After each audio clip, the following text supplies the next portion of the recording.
But we start with big transfer news from Liverpool, who have this afternoon agreed a huge deal for Eintracht Frankfurt's Hugo Ekitike. Mark McAdam is with me now for all the details. Mark, it's a big breakthrough on both sides for this transfer. It's been bubbling away for a few days now, but we feel like this is coming to a completion. Where are we? Yeah, big news for Liverpool fans today. Big news for Liverpool once again. They are splashing the cash in the transfer market and they've got a new striker. There's been a formal agreement between Eintracht Frankfurt and Liverpool that was reached this morning.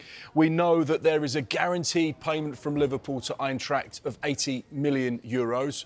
Which is around £69 million, and €12.5 million in add-ons, which is around 10 million or so. So it takes this deal to between 79 and 80 million pounds for the Eintracht Frankfurt striker Hugo Ekitike. It's a big investment. It's a huge investment. Someone that scored a number of goals in the Bundesliga last season. He was at PSG before that, and someone who has been watched by a number of Premier League sides over the course of the last few years, and someone that Liverpool believe can be a huge striker in the Premier League moving forward. He is a player that will be going through the formalities of his medical tomorrow, so he's expected in the UK at some stage in the next 24 hours, and he'll be signing a 6-year deal as well in the Northwest. A player that was coveted by the likes of Newcastle and other sides in the Premier League over this transfer summer, but it's Arne Slot and Liverpool that have won the man they wanted, and they've had to splash the cash to do it as well. And when you look at Liverpool's spending over the course of this summer, they really have gone to town in backing Richard Hughes, Michael Edwards and Arne Slot in bringing together a really exciting young team. Now, this is a graphic of their most expensive signings over the course of the club's history. You can see Florian Wirtz out in front. You have to remember as well that that is 100 million of guaranteed payments. The 16.5 is additional add-ons. And obviously, because he hasn't kicked a ball for Liverpool yet, they're still at 100 million.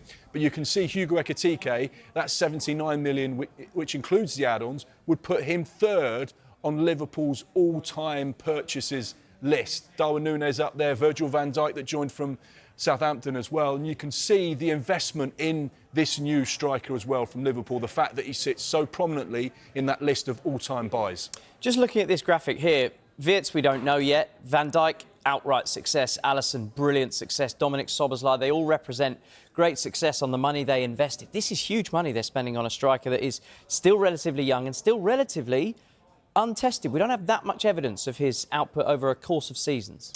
No, he's had really just one really strong season, and that was last season in the Bundesliga for Eintracht Frankfurt. He was purchased by PSG as one for the future, a young French striker. We know that PSG's model has gone away from the big money marquee Galactico signings into those young players that they can develop and mould, the Parisian-based players, and look at the success they've had. So going away from that model was kind of, Hugo was a part of that at the start.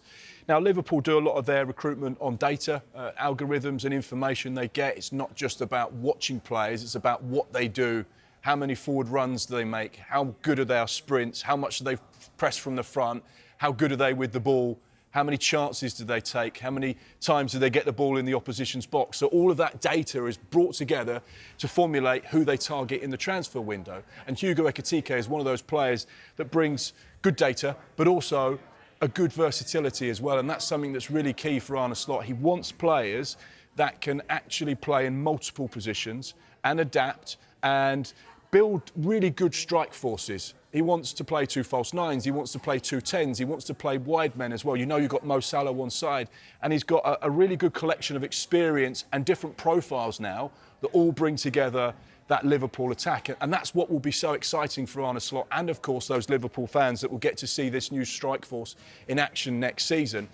He's a player that has good numbers, and Liverpool are putting a lot of emphasis on the potential that he could be. They clearly feel like he can fit into their system and adapt to what Liverpool are about. 23 years old, young, hungry, someone that's been on the radar and someone they feel will have a huge impact. Now, a lot of people will be sat there at home looking at the TV saying, Mark, Liverpool have spent a huge amount of money. And they have, but this summer isn't the biggest spending Premier League summer that one team has ever had. Chelsea still own that mantle because of their spending last season, 23-24, where they spent, get this, £434.5 million in one window.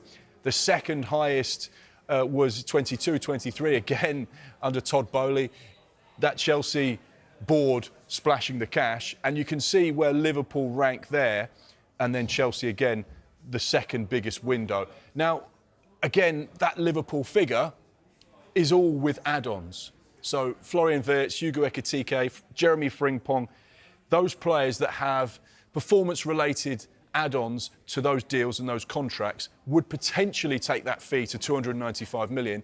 And as I said in the last hour, if Liverpool ended up paying that 295, it means they've been incredibly successful. The individual players have all been successful. They've all been a part of what they've done.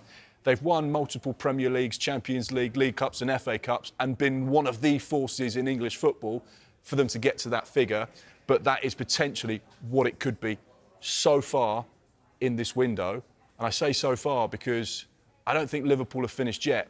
Clearly their focus will be on maybe selling a player or two and recycling some cash. But I still think that Arne Slot wants to add to this squad. I don't think we'll see big marquee signings, but I still think we'll see one or two jigsaw pieces just slot in. OK, speaking about slotting in, I imagine the Manchester United social media team are just putting the finishing touches on their video to announce the big new signing. Where are we at with Bryan Mbeumo? It's only a matter of time. We know the details. We know he's had his medical. We know that's been completed. We know that he's signed his contract. It's just a case of when Manchester United say, right, here is our new number 10. Here's a player we've coveted all summer. Here is the official confirmation. But we have had some detail on a player leaving Manchester United and heading for Barcelona. That's Marcus Rashford. We've been speaking about it throughout the course of this summer. We saw the pictures of him arriving in Spain. The latest information is, and I find this quite interesting as well, because that loan year that he has in La Liga now with Barcelona has an option in it, and the option is 30 million euros, around 26 million pounds. So we know that Aston Villa could have exercised their option on Marcus Rashford at 40 million.